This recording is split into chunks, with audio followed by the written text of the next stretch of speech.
Hignet's corner, beyond Bent. Janssen! And Blackburn Rovers are 18 minutes away from a Premiership return. As far as Stewart, just outside the penalty area, clips it central for David Dunn.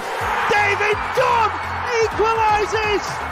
It just had to be! Dax corner and it goes, Glance towards goal! And Rovers have taken the lead! And Charlie Mulgrew has scored his 14th of the season. It may well be the goal that sends Rovers back into the Championship.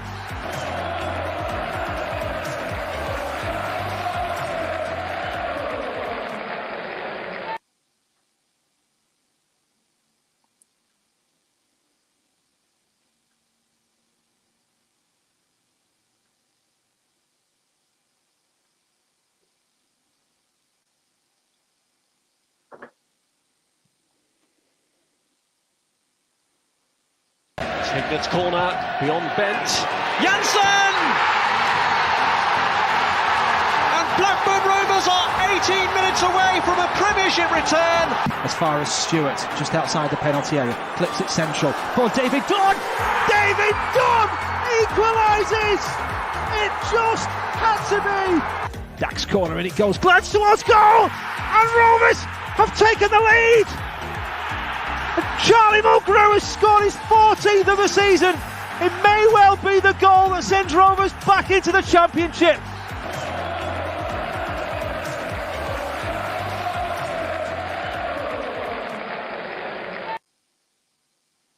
Good evening, Rovers fans, and welcome to On the Other Side with me, Ryan Hildred from Rovers Chat.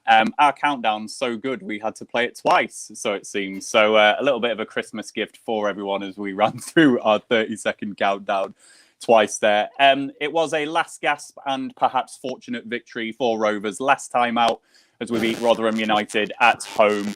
Next time up, it is... Oh, I'm getting loads of lovely feedback on the line there. Can you hear that, Justin?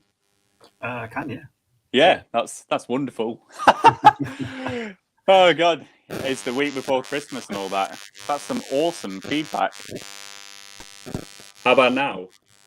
Yeah. I can still hear that. No. Yeah, there we go. We've got some gremlins on the line. Just contend, Justin. Next time up is Stoke City at the Potteries as Rovers go away for their final game before Christmas Day.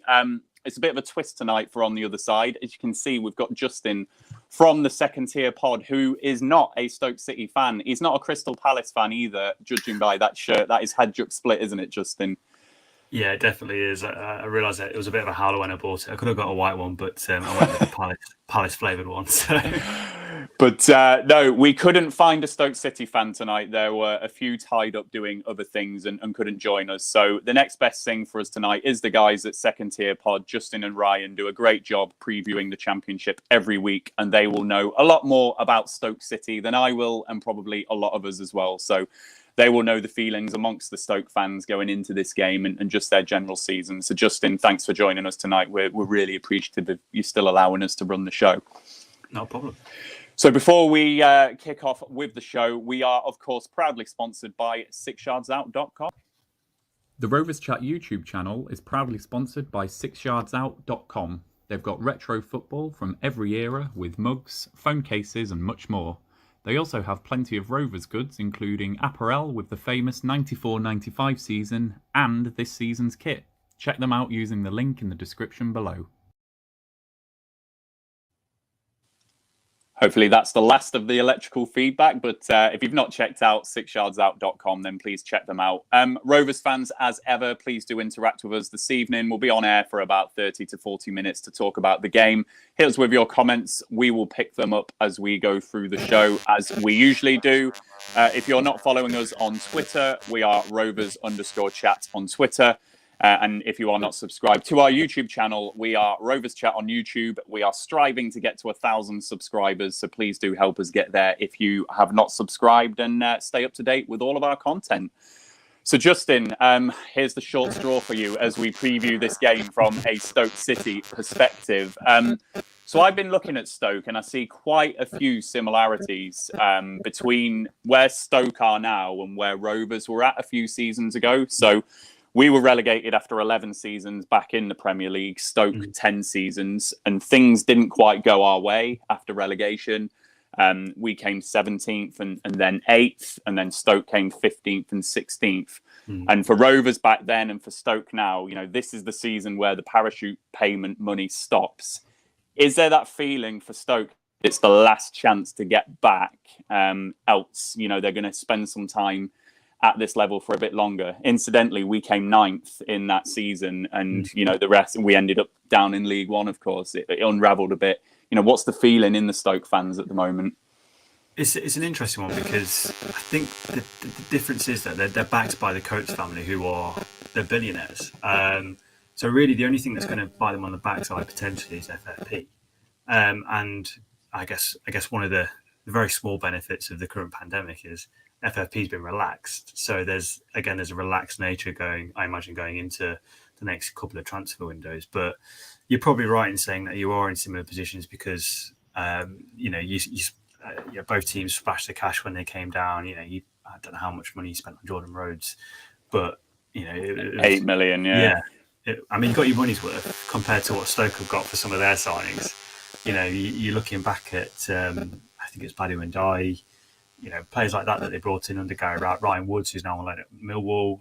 They've spent really badly, and it's only really this season where they've got recruitment right, and that's you can only say it's down to Michael O'Neill. Yeah, and getting that recruitment right. My next question was just going to be about when they got relegated, they had the likes of Bojan and Xherdan Shaqiri, and there's a bit of adjustment there, isn't there, as those big earners go out, as new players come in. Is it that feeling that the squad is the most settled that it has been in the last 3 years? Yeah, I imagine it is now, because they've got players like Harry Souttar, Nathan Collins, who have come through the academy. I think Martin Dindy's now gone. I think they've still got Kevin Wimmers on the books somewhere. But they've managed to get those players that, it was quite obvious who were the troublemakers, in inverted commas. The big earners who didn't want to be there. Every team that gets relegated has them. And now Michael O'Neill has managed to move them on, and he's got a very good championship side. He bought Stephen Fletcher and Donovan McKell. These signings, these experienced signings have propped up the team to, as I say, give them experience, give them guile, give them know-how. And he's got players like Tyrese Campbell, Jacob Brown, the young players, Nathan Collins. So it's a really nice blend of young players with experienced players. So, going back to that settled side that you mentioned, it's probably the most settled it's been since, I don't know, Mark Hughes's first 9th place finish way back. Way back now. Yeah, definitely way back. And the settled squad is one piece of the jigsaw, but obviously the second piece of the jigsaw is a good manager to do something with it. And I actually had Stoke in my pre-season prediction to make the playoffs because of their manager, Michael O'Neill. He did a great job with Northern Ireland, doing the things that he did with them and getting them to the European Championships. And last season had a really solid start. I can't remember the stats exactly, but there was something ridiculous about their home form. If that was projected over a season, I think they would have made playoffs. What is the view within the Stoke fan base from what you're picking up about O'Neill and what he could achieve? Speaking on behalf of Stoke fans, I think Michael O'Neill is probably the best manager they've had for a long time. He's a tactician, he's a man manager, he's a perfect blend, and the fact that he's got a job in the Championship is almost a bit of a disservice to him. I've spoken to a couple of Stoke fans, and they're sort of worried that you mentioned that this last chance saloon, it could be for some, Michael O'Neill's going to get poached by a club in a higher league, wherever that is. He's got that ability, and as I said, he's a tactician, he's a man manager, he's a good coach, he's an all round man at the helm. He's a brilliant manager, and his record since he came in at Stoke, I think he's won the second most amount of points in his time since he was appointed last season. So he's clearly getting the results right, and he inherited a really poorly balanced squad last season. Really poorly balanced. That was propped up by Gary Rowett signings, a bit of the final Premier League season, Nathan Jones' signings, and what he managed to keep them up. And then going into this season, he's brought a couple of players in himself. He's got Tyrese Campbell playing well. So it's a settled side. It's a really good manager. Stoke fans they're happy. They're really happy. And that stuff you said there about him being a tactician, Stoke do have this reputation for being, you know, a negative, pragmatic football side, you know, cold Tuesday night and in Stoke and all of that. What sort of style has O'Neill brought to Stoke from what you're picking up from their fans? It's a mix. I can speak from as a spectator. It's certainly a mix. He's had to go a bit more defensive recently because of the injuries that he's sustained in the side. You know, it's every team's had injuries, but you know they've lost their first team goalkeepers. They brought in a goalkeeper. He got injured, and now it's Bursic in goal, who's the young lad here that's recall from Accrington Stanley. So he's been quite unfortunate, but as I say, it's been a really nice blend. You know, the times where I think they've done really well is they played a 3-4-3. Tyrese Campbell was a left-sided forward, but you know, I'm not comparing him to Henry, but Henry's movement was always from the left, coming in on the right, and you know, making runs inside the centre halves, and it's very hard to track. And yeah, they were getting a lot of goals like that. And as I say, the wing backs in McLean, I think it was Tommy Smith. You know, they had a really good balance until the injuries hit, and obviously Tyrese Campbell's out for the season. But then you've got Fletcher up front, so there's ability to mix it up. So what I see the side as now is, you know, a team that can play any style of play. You know, they can counter attack, they can go direct, and they can play nice football as well. They've got some good technical players in Nick Powell as well. Yeah. I'm going to ask the Rovers fans if they're getting any of the horrendous feedback that you and I, Justin, are getting in our ears. We are coping like the true professionals that we are. So, Rovers fans, can you hear any of that buzzing on the stream? Hopefully you can't. Me and Justin will persist with it, but it's been going a few times. Justin, just going back on to Stoke then and the style that they've got, do you think they get the credit that they deserve in an attacking sense? So I was looking at the table today. Their 24 goals that they've scored this season is more than Watford, it's more than Swansea, it's more than Bristol City, and it's more than Barnsley. And all those clubs have got reputations of being nice attacking, passing sides. You know, do you think they get the credit because of this cold Tuesday night in Stoke stuff? It's a stereotype they're never going to shake off. It's, you know, again, being an opposition support, I've been to, well, I was going to say the Britannia then, but the Bet 365 on cold weekdays. And the wind that comes in through the corners of the stadium isn't nice. But yeah, you are right. They don't get the credit they deserve, mainly because of this stereotype that's been going for what feels like a couple of decades now. But as I say, you know, what they've been able to do. What they've done with their appointments is that they've appointed defensive-minded managers. You know, you look at Gary Rowett and Nathan Jones; they're both defensively minded. Michael O'Neill, you look at the Northern Ireland side, again, fairly defensive, but you know he's got more at his disposal here, a bit more balance in the Stoke side. So you're right; they don't get the credit they deserve. Okay, they might have to shift it a little bit now. Tyrese Campbell's injured because they lose that movement up front. So they might have to be a bit more direct going to Fletcher. But, you know, they're a side that have got a lot more up the sleeve than perhaps anybody gives them credit for. Yeah, it's just an intriguing one that I looked at there. So I think you're right. It's the stereotype. Unfortunately, it's like the Millwall reputation will never shake from them, will it? So it's a similar one. Sadly, Justin, the feedback is there for everybody. So there's obviously some gremlins on the line tonight, a week before Christmas. So apologies, everyone, if that is coming along on the stream. I can assure you it's a lot worse for me and Justin because we've got it right into our earpieces here. So don't listen with earphones in, is my advice to everyone.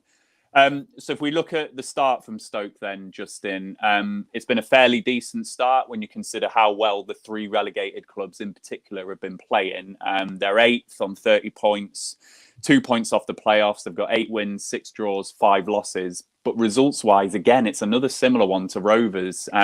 So they unsurprisingly find themselves where they are because they've lost to Swansea, they've lost to Cardiff, they've lost to Norwich, and they've lost to Watford, who are all above them.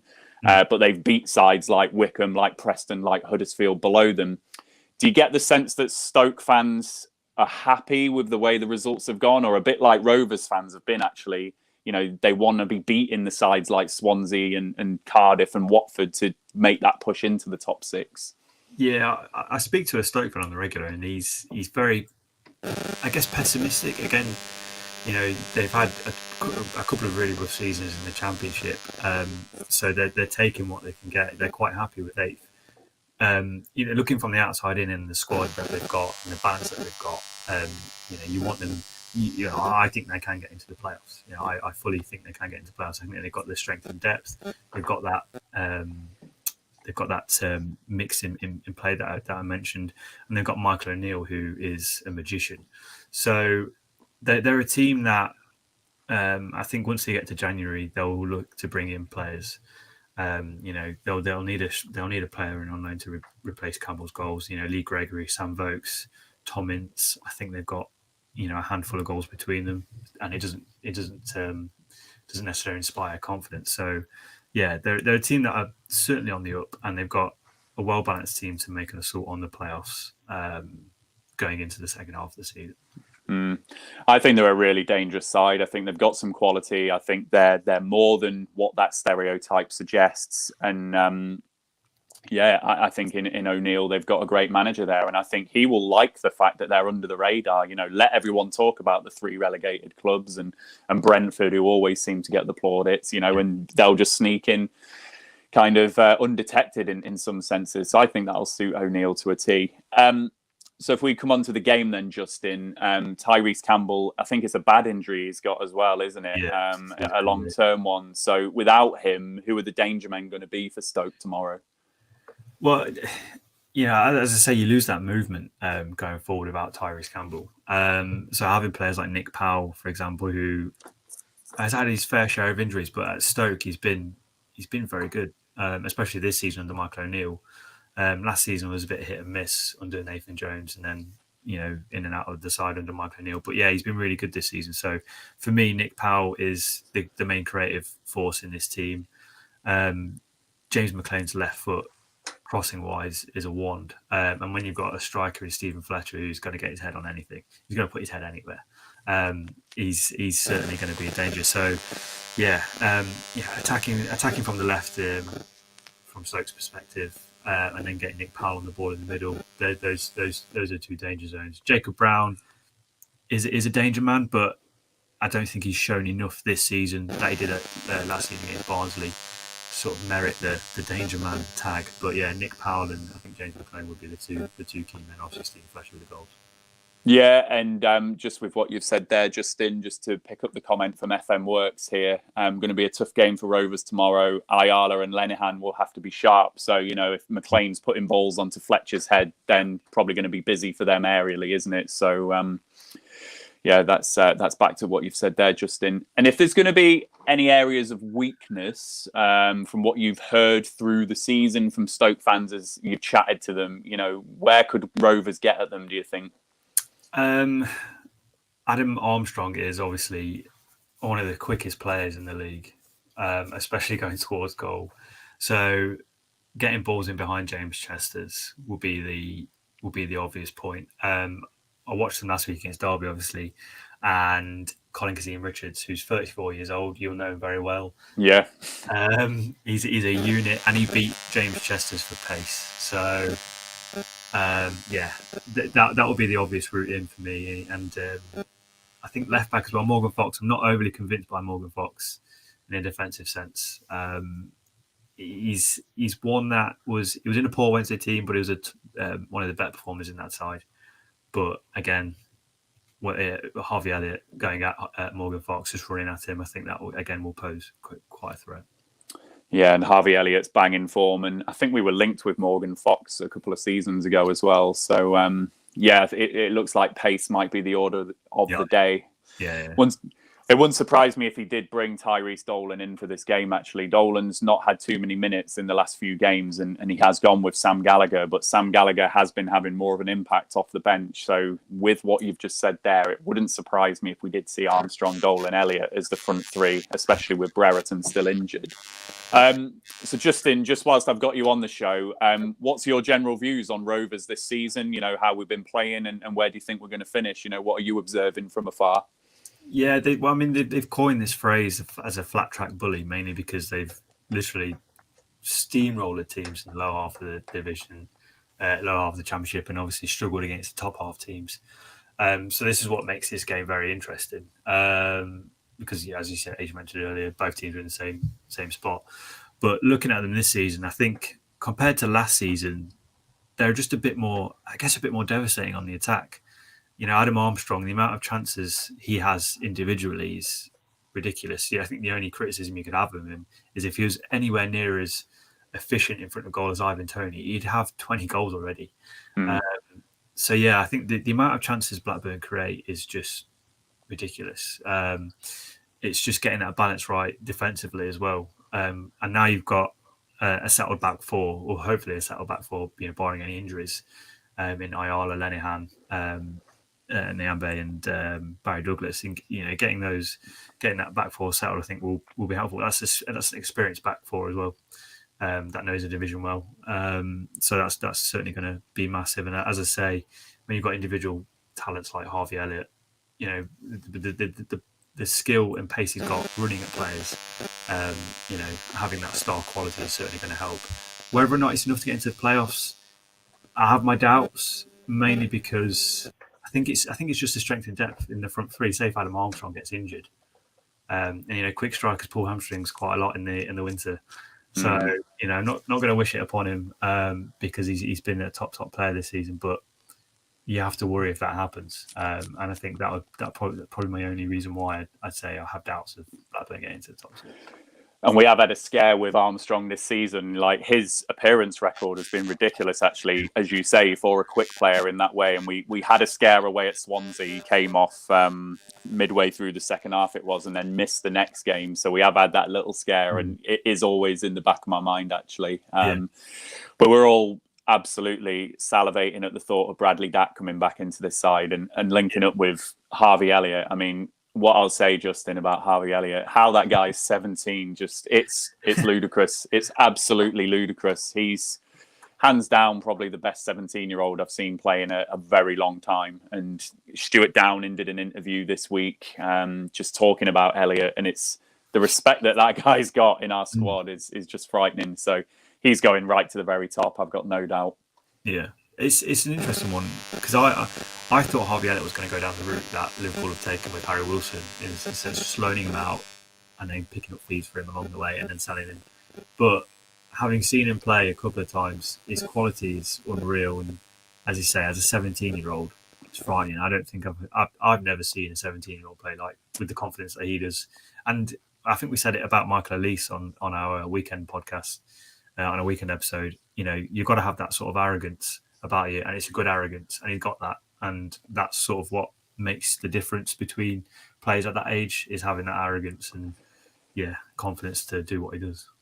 I think, and the way you said that, good arrogance, it's absolutely that, because bad arrogance at that age, you're going nowhere, aren't you? But it's the good arrogance, and ultimately the top players have got that mental capability. One of my favourite players, and this is controversial, some people are going to disagree, but one of my favourite players of all time is Sergio Ramos. Just because I love that he's got it there. He's a winner, and he will do anything, and you need that to succeed. And look at what he's won.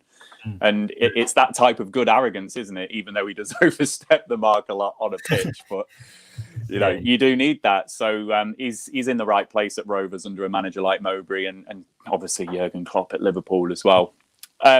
So Justin, I'm going to be coming to you for your prediction in a moment, but this is the part of the show where we do like to do links between the two clubs, particularly if there's someone in the playing staff. Now, I'm not expecting you to take care of this side of things, so I'm going to get some audience participation in the comments.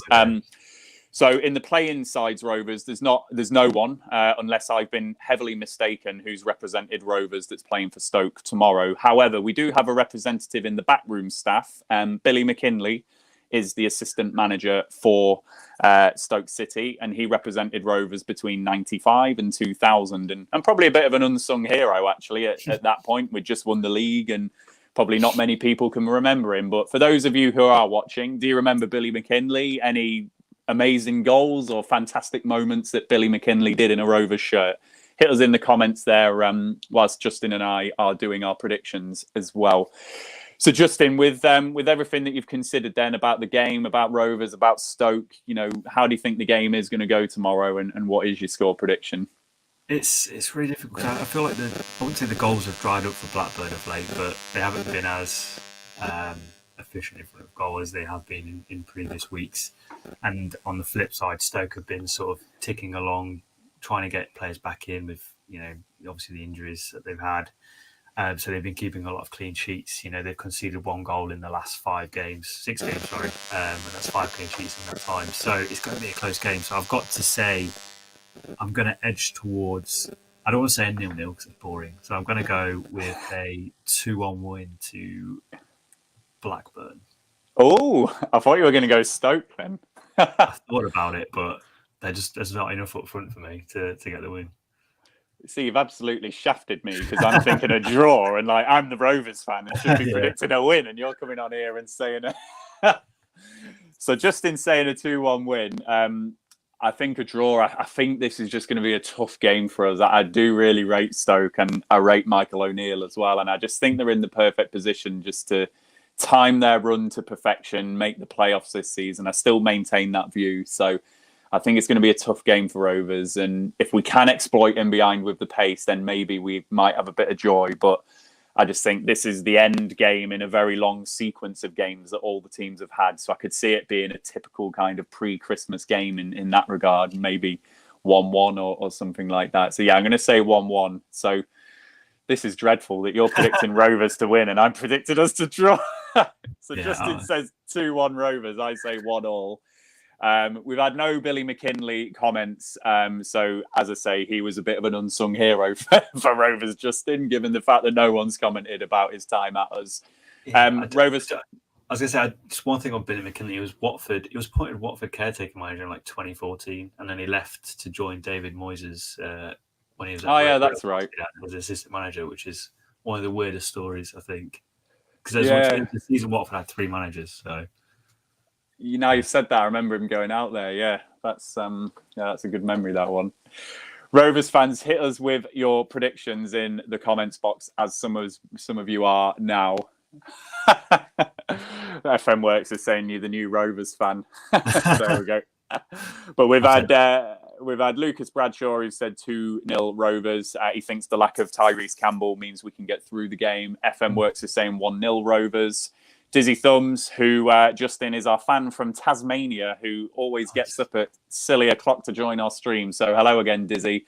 2-1 Rovers. Dizzy is saying, Rovers fans, if there's any other of you on the line or watching, please do hit us with your comments before we finish. Justin, whilst you're here, and because you've done us a massive favour tonight, do you want to just talk to us about the Second Tier podcast and what you and Ryan do there? Yeah, absolutely. So obviously we cover the whole of the Championship. Very impartial. Well, other than Derby, obviously, as I'm a Derby fan.